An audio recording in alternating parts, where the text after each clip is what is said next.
इस वीडियो में बताई गई सारी जानकारी पब्लिक प्लेटफॉर्म पर उपलब्ध है। इसमें ऐसी कोई जानकारी नहीं दी गई है जिससे हमारे सुरक्षा बलों की गोपनीयता भंग होती है। डिफेंस डिटेक्टिव सेना का सम्मान करता है और उन्हीं जानकारियों के आधार पर काम करता है जो सार्वजनिक रूप से मौजूद हैं। नमस्कार दोस्तों, डिफेंस डिटेक्टिव के एक और एपिसोड में आप सभी का स्वागत है। मैं हूं आलोक। तो आज मैं पाकिस्तान के उन लोगों को जवाब देने वाला हूं जो ये लगातार कहते रहते हैं कि जम्मू कश्मीर में जो आतंकवादी घटनाएं होती हैं, जो आतंकवाद फैलाया जा रहा है, उनके पीछे पाकिस्तान का हाथ नहीं है। वो किसी भी कीमत पर मानने को तैयार नहीं होते कि आतंकी गतिविधियों के पीछे पाकिस्तान की ही साजिश होती है। लेकिन आज मैं सबूतों के साथ उनके इस दावे का पर्दाफाश करने वाला हूं। ये जिस आतंकी की तस्वीर आप देख रहे हैं, ये पाकिस्तानी है। इसका नाम तबरक हुसैन था। ये पाकिस्तानी कब्जे वाले कश्मीर में कोटली के सब्जकोट गांव का रहने वाला था। ये आतंकी इसी 21 अगस्त को राजौरी के नौशेरा सेक्टर में अपने साथियों के साथ घुसपैठ की कोशिश करता हुआ पकड़ा गया था। बाकी दो तो भाग गए, लेकिन ये पकड़ा गया। भारतीय सुरक्षा बलों ने जब इनकी घुसपैठ को रोकने की कोशिश की, ऑपरेशन लॉन्च किया था, उस वक्त ये घायल हो गया था। राजौरी में सेना के अस्पताल में इसका इलाज चल रहा था, लेकिन दिल का दौरा पड़ने से इसकी मौत हो गई। भारतीय सेना ने पाकिस्तानी सेना को इस बात की पूरी जानकारी दी। पाकिस्तान ने कबूल किया है कि हाँ, तबरक हुसैन उन्हीं का बंदा है। जिसके बाद भारतीय सेना ने पुंछ जिले में एलओसी पर चक्कादा बाग सीमा पर पुलिस और प्रशासनिक अधिकारियों की मौजूदगी में आतंकी तबरक हुसैन की लाश पाकिस्तान को सौंपी गई। ऐसा पहली बार हुआ है जब पाकिस्तानी सेना ने किसी आतंकी की लाश स्वीकार की है। आतंकवादी की लाश को वापस लेने का सीधा मतलब यह है कि पाकिस्तान की तरफ से इस बात की पुष्टि हो गई है कि ये आतंकवादी पाकिस्तान की तरफ से ही भारत में घुसपैठ करने गया था। आपको जानकर हैरानी होगी कि अस्पताल में इसकी जान बचाने के लिए इसकी सर्जरी की गई और सर्जरी के वक्त इसे खून की जरूरत पड़ी।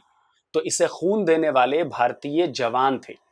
3 यूनिट ब्लड की जरूरत थी और हमारे भारतीय जवानों ने 3 यूनिट ब्लड डोनेट किया, जिससे इसकी जान बचाई जा सके, इस आतंकी की जान बचाई जा सके, इस पाकिस्तानी आतंकी को बचाया जा सके।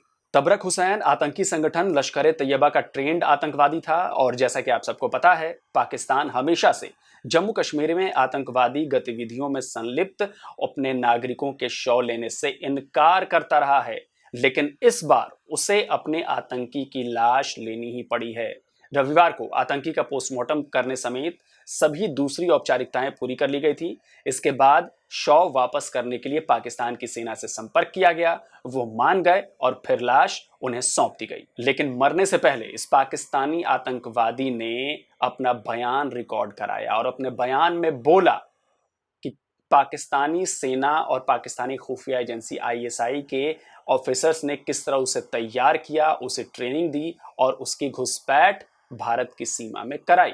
मरने के लिए पहले आया था, ਜਿਹੜੇ नहीं मर रहा। ਤਾਰ ਕੱਟੇ ਕਰਦੇ ਸੀ ਤਾਰ ਫੌਜੀਆਂ ਨੂੰ ਮਾਰਨਾ ਆਈ ਸੀ ਨਾ ਪੋਸਟ ਹੈ ਹੈ ਕਿੰਨੇ ਕਿੰਨੇ ਪੀਜੇ ਕਿੰਨੇ ਸੀ ਤੁਹਾਨੂੰ थोड़ी यूनिस में, चौधरी यूनिस कौन है आर्मी में। आर्मी से पाकिस्तान की उन्हें की क्या के भेजे तुम ਕਿ ਜਾ ਕੇ ਪੋਸਟ ਦੇ ਉੱਤੇ ਕੀ ਕਰੋ हमला करो। हमला करो बोले किदे उत्ते हमला करना सी किदे उत्ते हमला करना सी फौज थे पोस्ट उत्ते 30-25 हज़ार, 25,000 30-25 हज़ार। और हमें ये नहीं भूलना चाहिए कि 1999 में जब भारत और पाकिस्तान के बीच जंग हुई थी, तो उस जंग की शुरुआत भी इसी घुसपैठ की वजह से हुई थी। उनकी सेना के कुछ लोग मुजाहिदीन के वेश में घुस गए, जो सर्दियों में पोस्ट खाली कर दी जाती थी, उन पोस्ट पर कब्जा कर लिया और जिसकी वजह से ये सारी लड़ाई शुरू हुई थी। तो मैं आपको रेकमेंड करूंगा कि आप कुकू एफएम पर जाइए और द करगिल वॉर सागा एक ऑडियो बुक है, उसको ज़रूर सुनिए, क्योंकि इससे आपको पता चलेगा कि लड़ाई में उस वक्त हुआ क्या था, किस तरह लड़ाई शुरू हुई और किस तरह भारत ने पाकिस्तान के इस अग्रेशन का जवाब दिया था। कुकू एफएम ऑडियो लर्निंग का एक बहुत बड़ा प्लेटफॉर्म है जहां आपको हिंदी, अंग्रेजी और दूसरी रीजनल लैंग्वेजेस में 10,000 से भी ज्यादा ऑडियो शोज की लाइब्रेरी मिलेगी। डिफेंस डिटेक्टिव के दर्शकों के लिए भी कुकू एफएम पर एक्सक्लूसिव ऑफर चल रहा है। अगर आप कूपन कोड DDT50 का इस्तेमाल करेंगे तो आपको 50% तक का डिस्काउंट मिलेगा। यानी कुकू एफएम की सारी लाइब्रेरी की जो कॉस्ट है 399 रुपीज पर ईयर की, वो आपको सिर्फ 199 में साल भर के लिए मिल जाएगी। ये ऑफर पहले 250 यूजर्स के लिए ही वैलिड है। इसका लिंक आपको नीचे कमेंट और डिस्क्रिप्शन बॉक्स में मिल जाएगा। आतंकवाद के खिलाफ पाकिस्तान से लड़ाई लड़ रहे भारत के लिए ये कितनी बड़ी बात है, और इसे समझने के लिए मेरे साथ एक बेहद ख़ास मेहमान मौजूद हैं। कर्नल दानवीर सिंह, इंडियन आर्मी में इन्होंने एक लंबा वक्त बिताया है, इस तरह के ऑपरेशंस को बहुत करीब से देखा है, किया है, और एलओसी को भी बहुत ज़्यादा करीब से ये जानते हैं। तो इस पूरे मसले पर बात करने के लिए कर्नल दानवीर के पास हम चलते हैं। तो कर्नल दानवीर, डिफेंस डिटेक्टिव पर आपका बहुत बहुत स्वागत है। जी बहुत बहुत शुक्रिया आलोक जी कि आपने मेरे को इस काबिल समझा कि मैं आपके साथ आपके प्रसिद्ध चैनल के ऊपर बैठकर और बातचीत करूं। बहुत बहुत शुक्रिया। तो कर्नल साहब, सीधे पॉइंट पर आता हूं मैं। जो इंडियन मीडिया है हमारी, वो एकदम दावा कर रही है कि 20 साल में ऐसा पहली बार हुआ है कि पाकिस्तान द्वारा एक आतंकी की लाश को स्वीकारा गया है, वापस लिया गया है। तो इसे किस तौर पर देखा जाए, मतलब आपकी नज़र से इसे क्या कहा जाए, और क्या हम इसे भारत के लिए एक बड़ी कामयाबी मान सकते हैं? सबसे पहले ये भारत के लिए बहुत बड़ी कामयाबी है, और क्यों है वो मैं आगे समझाऊंगा। लेकिन इसमें यह भी ध्यान रहे कि ये जो खबर छपी है कि 20 साल में ये पहली बार हुआ है, दरअसल आतंकवादी की डेड बॉडी को कभी भी पाकिस्तान ने नहीं लिया है, ये पहली बार हुआ है। लेकिन जो 20 साल पहले जो हुआ था वो दरअसल कारगिल के युद्ध के बाद उन्होंने अपने ही सैनिकों की, नॉर्दर्न लाइट इन्फेंट्री के सैनिकों की डेड बॉडीज को स्वीकारा था। तो 20 साल पहले जो हुआ था और अब हुआ है, इसमें जमीन आसमान का फर्क है। और अभी जो हुआ है ये इतनी बड़ी घटना है कि अगर आप इसकी ग्रेविटी को समझें तो इंडिया की बहुत भारी भारी सोच है, करेक्शन जीत है। और जो थॉट प्रोसेस या जो आपका जो फिलॉसफी है, नॉट थॉट प्रोसेस, जो फिलॉसफी है उस फिलॉसफी की जीत है। जो फिलॉसफी पाकिस्तान ने इख्तियार करी हुई थी और जो फिलॉसफी भारत की रही है, तो इस छोटे से इंसिडेंट से इस फिलॉसफी की जीत हुई है। ये एक बहुत बड़ी उपलब्धि है।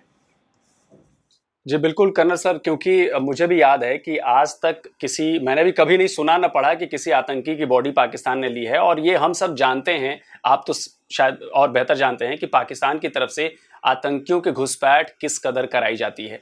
तो एक सवाल और मेरे दिमाग में आ रहा है कि पाकिस्तान ने आतंकी की बॉडी तो एक्सेप्ट कर ली, लेकिन क्या उसका कबूलनामा भी एक्सेप्ट करेंगे जो उन्होंने कैमरे पर दिया है, जिसमें वो जो आतंकी था वो कह रहा था कि जी पाकिस्तानी सेना के मेजर रज्जाक ने उसे ट्रेनिंग दी थी, और आईएसआई के एक कर्नल का नाम लिया था, यूनुस चौधरी का, उन्होंने उसे भेजा था भारत में। तो क्या वो इसे एक्सेप्ट करेगा?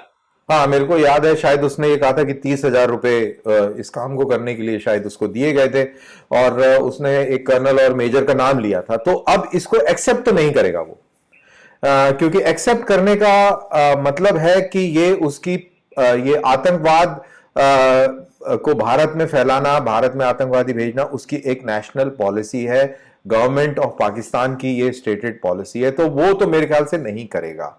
लेकिन द मेयर फैक्ट कि उसने ये आतंकवादी की डेड बॉडी को एक्सेप्ट कर लिया है, कहीं ना कहीं वो अपनी गलती मान रहा है, या ये कहें कि एक फैक्शन है पाकिस्तान की फौज का जो ये मानता है कि हमको ये रास्ता अब छोड़ देना चाहिए।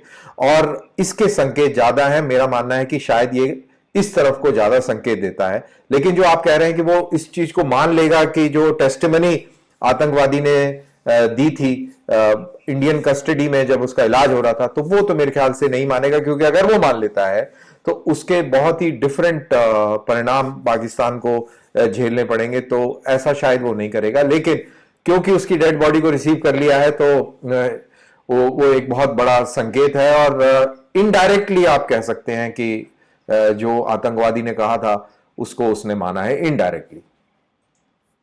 तो मतलब ये भी लेकिन भारतीय सेना के लिए और भारत के लिए खास तौर पर बड़ी कामयाबी तो मानी जाएगी। अच्छा सर, मुझे भी समझाइए और मेरे दर्शकों को भी समझाइए कि पाकिस्तानी सेना तो ये अच्छी तरह जानती थी कि एक आतंकी की बॉडी लेने का मतलब क्या होगा, या दुनिया भर में संकेत कैसा जाएगा, संदेश क्या जाएगा आतंकवाद को लेकर, और इसका एक ये भी पॉइंट है कि भारत द्वारा जो आरोप लगाए जाते हैं कि भाई आप लोग घुसपैठ कराते हो आतंकवादियों की, आपने प्रॉक्सी वॉर छेड़ रखी है जम्मू कश्मीर में, तो एक तरह से उस पर भी ये मुहर लगती है। तो ये मेरी समझ में भी नहीं आ रहा कि आखिर इतना बड़ा रिस्क जो है वो पाकिस्तानी सेना ने क्यों लिया आतंकवादी की बॉडी एक्सेप्ट करके। हाँ देखिए, इसका मतलब ये है कि पाकिस्तान के अंदर दो थॉट प्रोसेस चल रही है, और ये मैं इसलिए कहता हूं क्योंकि पिछले 2 साल के अंदर जो घटनाएं हुई हैं, जब मैं उसका विश्लेषण करता हूं तो मैं इस निष्कर्ष पर पहुंचता हूं कि पाकिस्तान की फौज के अंदर ये 2 सोच हैं। एक सोच की रहनुमाई बाजवा साहब कर रहे हैं और दूसरी सोच की रहनुमाई वो कट्टरपंथी कर रहे हैं, जिसका चेहरा, अगर मैं चेहरा कोई निकाल के खड़ा करूं तो शायद फैज हमीद होंगे और भी होंगे। तो वो ये 2 धड़े हैं, और एक धड़ा जो बाजवा साहब वाला जो धड़ा है, जो वो शायद भारत के साथ दोस्ती करना चाहता है। मैं ये इसलिए कह रहा हूं क्योंकि बाजवा साहब ही थे जिन्होंने सीज फायर का प्रपोजल दिया और सीज फायर किया। ये बाजवा साहब ही थे जब इस्लामाबाद के अंदर स्ट्रेटेजिक डायलॉग हुआ तो उन्होंने ये खुल के बोला कि लड़ाई से हमें कोई फायदा नहीं हुआ है और हमको भारत के साथ में दोस्ती करनी चाहिए और ट्रेड करना चाहिए। उन्होंने पाकिस्तान डे पर भी इस बात को दोहराया था, लेकिन इमरान खान साहब उस समय प्रधानमंत्री थे, उन्होंने इस बात को काटा था। और कैसे काटा था? उन्होंने जो एक गुंजाइश भारत से चीनी को आयात करने की बन रही थी, उसमें रोड़ा अटका दिया और बेसिकली उसको उन्होंने खारिज कर दिया। तो इससे ये क्लियर हो जाता है कि पाकिस्तान का प्रधानमंत्री कुछ और सोच रहा था और चीफ कुछ और सोच रहा था। यहां पर ये इतना सिंपल नहीं है। यहां पर सवाल खड़ा हो जाता है कि वो मुल्क जहां पर पाकिस्तान की फौज सर्वे सर्वा है, इतनी पावरफुल है कि वो ही फॉरेन पॉलिसी रिलेटेड डिसीजन लेती है, चाहे वो इंडिया हो, अफगानिस्तान हो या कोई और उसका नेबरिंग कंट्री हो, वो उस फौज का जो चीफ है वो अगर कुछ कह रहा है तो उसको ऐसे कैसे खारिज कर दिया एक प्रधानमंत्री ने, जो एक रबर स्टैंप होता है पाकिस्तान में। तो ये जो सवाल जब पैदा होता है तो फिर आप इस नतीजे पर निकलते हैं कि प्रधानमंत्री पाकिस्तान का इतनी बड़ी बात कर रहा है और आर्मी चीफ को काट रहा है, तो कहीं ना कहीं उसको कहीं से शय मिली हुई है। तो वो शय कहां से मिली होगी? जाहिर सी बात है कि वो अदलिया से नहीं मिली होगी, कहीं और कहीं से नहीं मिली होगी। वो शय मिली होगी पाकिस्तान की फौज के अंदर से। तो यानी कि पाकिस्तान के अंदर एक ऐसा धड़ा है जो इमरान खान की सोच का समर्थन करता है। अब हम जब ये बात कहते हैं तो हमें कौन सा व्यक्ति नजर आता है? तो हमें फैज हमीद नजर आता है, क्योंकि इमरान खान फैज हमीद के बहुत बड़े हिमायती रहे और आखिरी दम तक उन्होंने फैज हमीद का साथ दिया, उनको सपोर्ट में खड़े रहे और इतनी कहानी बन गई कि वो जनरल बाजवा वर्सेस फैज हमीद हो गया, आपको बहुत अच्छी तरह मालूम है। और फिर जनरल बाजवा ने किसी तरीके से उनको आईएसआई चीफ से हटाकर और कोर कमांडर पेशावर बना दिया और मेरे ख्याल से अभी कराची लेके आ गए हैं। तो ये हम सबके सामने है। तो ये क्लियरली ये बता रहा है कि ये धड़ेबाजी पाकिस्तान के अंदर है।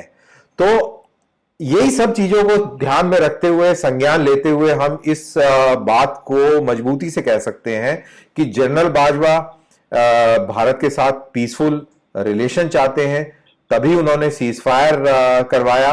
और ये वही सोच है जो एक आतंकवादी को एक्सेप्ट कर रही है कि ये हमारा नागरिक था और ये हमारे देश से ही गया था। तो ये इसको मैं इस तरीके से एनालाइज करता हूं आलोक जी। कर्नल साहब, मुझे याद आ रहा है कि अभी हाल ही में पाकिस्तान ने अपनी नई सिक्योरिटी पॉलिसी जारी की थी और उसमें भी जो यह बात कह रहे हैं ना, उसमें भी इस बात का जिक्र किया गया था कि भाई पाकिस्तान को भारत के साथ शांति रखनी चाहिए, ट्रेड शुरू करना चाहिए, मतलब रिलेशंस जो हैं वो नॉर्मलाइज करने चाहिए, इसी में फ़ायदा है। अब जैसे ही आपने ये 2 धड़े वाली बात की, तो मुझे लग रहा है कि सियासत में भी 2 धड़े हैं, क्योंकि एक तरफ नवाज शरीफ भी आर्मी के पीछे पड़े रहते हैं, इमरान खान को एक धड़े का समर्थन है। तो ये समझ में नहीं आ रहा है कि एक तरफ आप आतंकवादी भेजते हो, दूसरी तरफ आप शांति की बात करते हो, अंदर खाने में लड़ाई छिड़ी हुई है, इतने धड़े बने हुए हैं, तो मतलब इससे होगा क्या आफ्टर ऑल? देखिए, ये पाकिस्तान को फायदा होगा? ये बड़ी अच्छी बात करी नवाज शरीफ का आप पॉइंट लेके आए, कॉन्टेक्स्ट में लेके आए। देखिए, नवाज शरीफ शुरू से चाहते हैं क्योंकि नवाज शरीफ बेसिकली एक बिजनेसमैन है, वो समझता है इकोनॉमिक्स क्या है और इकोनॉमी के डायनेमिक्स क्या हैं। तो वो हमेशा से चाहता रहा है कि भारत के साथ अच्छे संबंध होने चाहिए। उसने वाजपेयी को रिसीव किया जब लाहौर बस लेके गए वाजपेयी साहब, तो ये आपके मुशर्रफ साहब को ये चीज पसंद नहीं आई। उन्होंने कैसे उसको डिरेल किया, उन्होंने कारगिल कर दिया।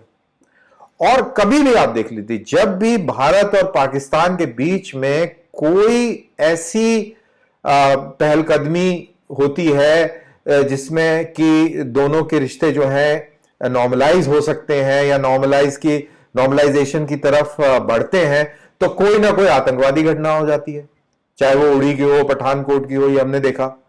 तो ये बिल्कुल वाज़ेह है कि पाकिस्तान के अंदर एक सोच है जो चाहती है कि चीजें नॉर्मलाइज हों, लेकिन दूसरी तरफ एक सोच वो भी है जो ये नहीं चाहती। अब हम ये मान सकते हैं कि बाजवा के आने से पहले जो चरमपंथी थे उनकी सोच हावी थी, लेकिन अब मेरे को ऐसा लगता है कि पाकिस्तान की फौज में एक बड़ा धड़ा है जो ये मानता है कि भारत के साथ में दोस्ती होनी चाहिए। और इस चीज का मैनिफेस्टेशन हम जनरल बाजवा के रूप में देखते हैं। उनके कई सारे बयानों को अगर जोड़ा जाए तो आप मेरी बात से सहमत होंगे। तो नवाज शरीफ ने जब जब भारत के साथ दोस्ती करने का प्रयास किया, तब तब उनकी सीट गई, उनकी गद्दी गई, जेल जाना पड़ा और देश को छोड़कर भी जाना पड़ा। लेकिन अब जब हम देखते हैं कि नवाज शरीफ के छोटे भाई इख्तिदार में हैं और नवाज शरीफ की भी मुल्क वापसी की बातें हो रही हैं और जनरल बाजवा की सोच जो है वो उजागर हो गई है, that is peace towards India. अगर ये सारी चीजें जोड़ी जाएं तो आपको ये समझ में आएगा कि कहीं ना कहीं PMLN या PPP या फजलुर रहमान, ये सारे जो लोग हैं जो PDM का हिस्सा है, कहीं ना कहीं जनरल बाजवा की सोच से मेल खाते हैं। और ये जो सोच है ये ऑपोजिशन इमरान खान की सोच के बरखिलाफ है। और इमरान खान इसलिए हल्ला मचा रहे हैं क्योंकि उनको भी पाकिस्तान की फौज के एक खासे धड़े का सपोर्ट है। तो ये मेरे को ऐसा लगता है कि पॉलिटिक्स हो, चाहे वो पाकिस्तान की फौज हो, उसमें किस तरीके से दो धड़े हैं और किस वजह से कौन सा धड़ा क्या सपोर्ट कर रहा है, ये चीज सामने हमारे आती है। आलोक बिल्कुल कर्नल सर, क्योंकि अभी हाल ही में मुझे लगता है कि 1-2 दिन के भीतर ही इमरान खान ने किसी रैली में ये बयान दिया है, फिर से सेना के ऊपर उन्होंने सवाल उठाए हैं, फिर से कुछ ऐसी बातें कही हैं जो सेना के खिलाफ गई हैं। तो इसके बाद बाकायदा सेना की तरफ से स्टेटमेंट जारी की गई और कहा गया कि इमरान खान को ऐसा नहीं करना चाहिए था, सेना पर आप सवाल कैसे उठा रहे हो। तो इन सब के बाद भी मैं ये कह रहा हूँ कि बाजवा का टेन्योर बहुत ज़्यादा बचा नहीं है, वो रिटायर हो जाएंगे। तो क्या इससे बाजवा धड़ा जो है वो कमजोर नहीं पड़ जाएगा अगर बाजवा नहीं रहे तो? ये बहुत ही इंटरेस्टिंग सवाल पूछा आलोक भाई आपने। अभी जनरल मुनीर की बातें सुर्खियों में थी, अभी 2 दिन पहले उनकी तस्वीर भी लोग शेयर कर रहे थे ट्विटर पे, और जनरल मुनीर की जो बात है वो बड़ी जोर शोर से आगे रखी जा रही थी। दरअसल ये वही थे, फैज हमीद से शायद पहले वाले ISI चीफ थे या इनका कुछ उस तरीके से रोल था। इनको हटाने में इमरान खान का बहुत अहम किरदार रहा और इमरान खान इनको लाइक नहीं करते। अब जनरल मुनीर का ये नाम आगे प्रॉप होना, यानी कि जनरल बाजवा का जो धड़ा है वो उनको प्रॉप कर रहा है। और ये वही सोच है जो अभी मैं और आप डिस्कस कर रहे हैं और जो जनरल बाजवा ने भी अलग अलग मुख्तलिफ जगहों पर उसको वाजे किया, उसका इजहार किया, that is peace with India. तो बाजवा साहब शायद नवंबर में मेरे ख्याल से, if I am not wrong, retire हो रहे हैं और उससे पहले ये बात हो रही है। अब इंटरेस्टिंग चीज क्या है कि पाकिस्तान के अंदर 2 ओहदे, एक है जॉइंट चीफ ऑफ स्टाफ का, वो भी खाली हो रहा है, और एक चीफ ऑफ आर्मी स्टाफ का है। इमरान खान ने क्या कहा? इमरान खान ने कहा कि मेरिट बेस्ड होना चाहिए। तो जॉइंट चीफ ऑफ स्टाफ पहले रिटायर हो रहा है और जनरल मुनीर, जिनको इमरान खान पसंद नहीं करते हैं, जो बाजवा का आदमी है या जो बाजवा वाली सोच वाला आदमी है, वो automatically joint chief of staff की पोस्ट पर पहुंच जाएगा। और ऐसा होने से चीफ की जो सीट है वो किसी और को जाएगी। तो ये खेल वो वाला खेल है जब जो जो इमरान खान खेलने की कोशिश कर रहे थे। और जाहिर सी बात है कि वो बाजवा को पसंद नहीं आया।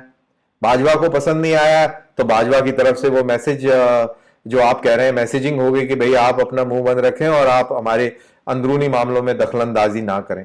तो ये है आलोक भाई पूरी कहानी। क्योंकि अब मुझे सर ये भी दिख रहा है कि अभी फ्लड की वजह से पाकिस्तान की तो हालत वैसी ही है, तो मैंने इसमें एक बड़ी अजीब सी चीज़ देखी कि मैंने कभी पहले आर्मी चीफ को इस तरह से देश को संबोधित करते हुए या फ्लड ऑपरेशंस में डायरेक्टली बात करते हुए या विदेशी मदद की बात करते हुए नहीं देखा था।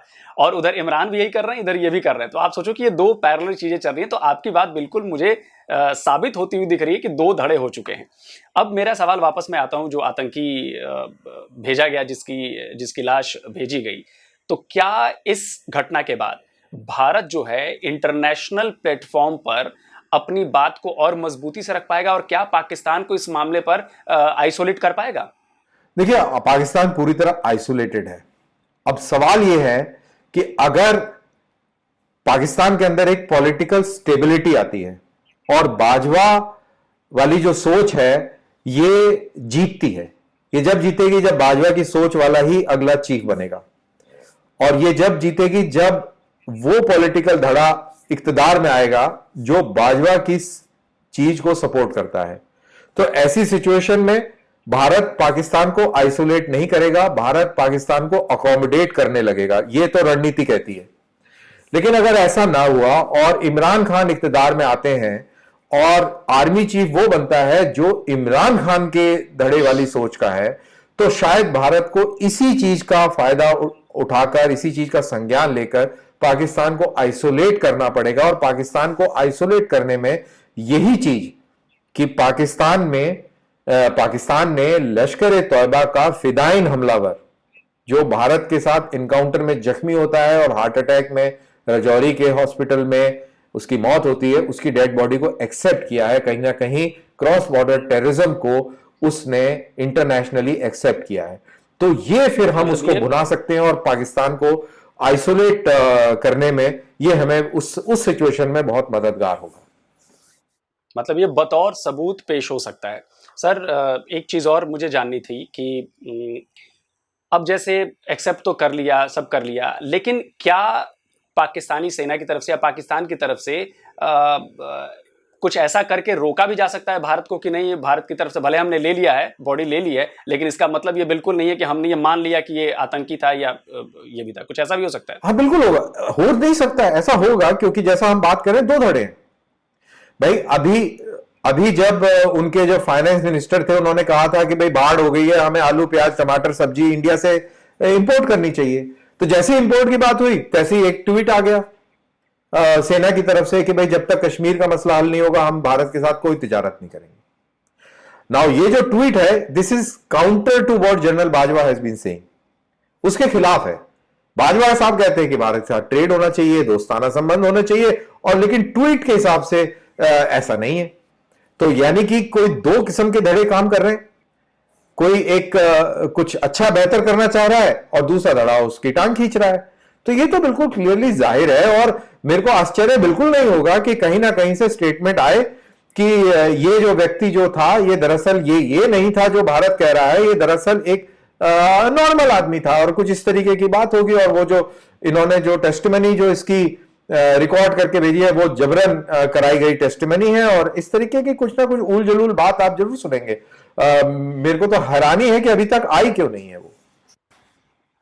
क्योंकि सर मुझे याद है कि जब मुंबई पर अटैक हुआ था, पाकिस्तान से आतंकी आए थे, तो कसाब को लेकर भी, जब कसाब पकड़ा गया तो कसाब को लेकर भी पहले तो वो मान नहीं रहे थे, लेकिन बाद में जब इंटरनेशनल मीडिया और वहीं की खुद की मीडिया ने जब ढूंढ लिया, उसका घर भी ढूंढ लिया, उसके फादर को भी ढूंढ लिया, उसके पूरे फैमिली को ढूंढ लिया, तब मजबूरी में जाकर इन्होंने माना था कि हाँ भाई कसाब जो है वो हमारा ही बंदा था। हाँ, मेरे ख्याल से अगर मेरे को याद है ठीक तरीके से तो वो जियो के हामिद मीरी थे जिन्होंने शायद कसाब के वालिद से बातचीत करी थी, और उसके बाद उस पर पूरा बैन लग गया था उस रिपोर्टिंग पर और वो पूरी कहानी पे, if I am not wrong, पुरानी बात हो गई है। लेकिन जो भी था कि पाकिस्तान के खुद ही के पत्रकार थे जो उसके घर पहुंचे थे और उसके फादर से बात हुई थी और उसमें ये उसके फादर ने ये कबूल किया था कि 1-1.5 लाख रुपए आईएसआई ने दिया था। बहुत गरीब लोग हैं वो, और उनको लगा कि अपनी गुर्बत से बाहर निकलने के लिए ये एक तरीका है कि हम एक लड़का जो है जिहाद के नाम पर मुल्क को सौंप दें और वगैरह वगैरह।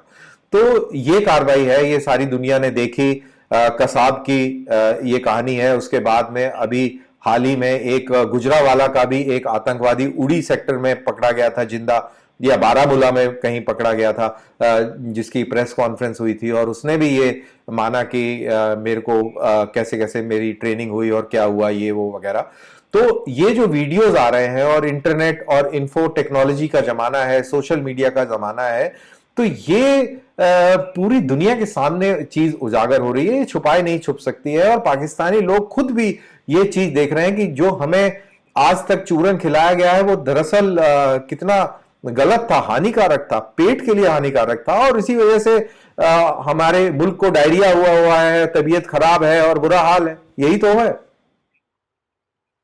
जी बिल्कुल सही बात कही है सर आपने। अब ये बात उनको समझ में आ जाए तब तो कर्नल दानवीर बहुत बहुत शुक्रिया आपका कि आप डिफेंस डिटेक्टिव पर आए और इतने अच्छे अच्छी बातें समझाई आपने, बताई, सिचुएशन को डिस्क्राइब किया। तो मुझे लगता है कि इससे मेरे दर्शकों के मन में जो बहुत सारे सवाल घुमड़ रहे होंगे, उठ रहे होंगे, उन सब का जवाब ज़रूर मिला होगा। और अगर पाकिस्तान के लोग भी इस इंटरव्यू को देखेंगे तो उन्हें भी समझ में आएगा कि एक्चुअली बात है क्या। तो बहुत बहुत थैंक यू सर।